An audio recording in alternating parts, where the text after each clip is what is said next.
As a biologist, one of the things I appreciate most about the natural world is the intricacies of the forms that living creatures take. I also value the deeper understanding that can come from trying to represent those intricacies visually as an artist. Insects are a great model to appreciate the complicated structures that allow living things to make their way in the world, but you usually need a microscope to see the fabulous details of their forms. The recent emergence of the periodical cicadas here in Virginia provides a great opportunity to appreciate that detail with an insect that isn't just a speck.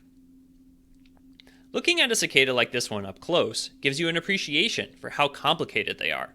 The legs, the wings, even the body itself are incredibly complex. When thinking about how to draw this animal, though, as with all natural history sketching, it's best to start with the basic shapes and then fill in the details as you go. For instance, if we look at the head, there are ovals for the eyes, an oval and triangle for the face, and a square and a triangle for the body. If we move out to the legs, there are ovals, rectangles, and more triangles. Moving farther back, the wings are essentially ovals with triangles and rectangles filling in the space between.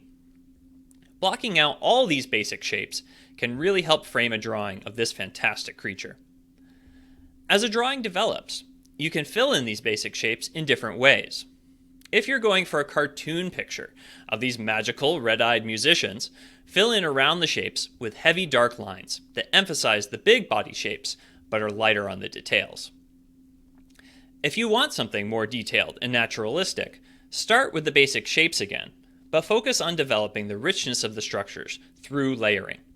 Choose a particular region and connect it to its neighbors by filling in specific features, starting more broadly and progressively becoming more detailed. You can think of it as layering elements on top of each other. Start with the features that underlay, such as big swaths of color, and then build lines and forms on top of that. Using color in natural sketches can really help highlight key features as well, like the fabulous red eyes or yellow-orange wings. Different media can also be used to emphasize key features.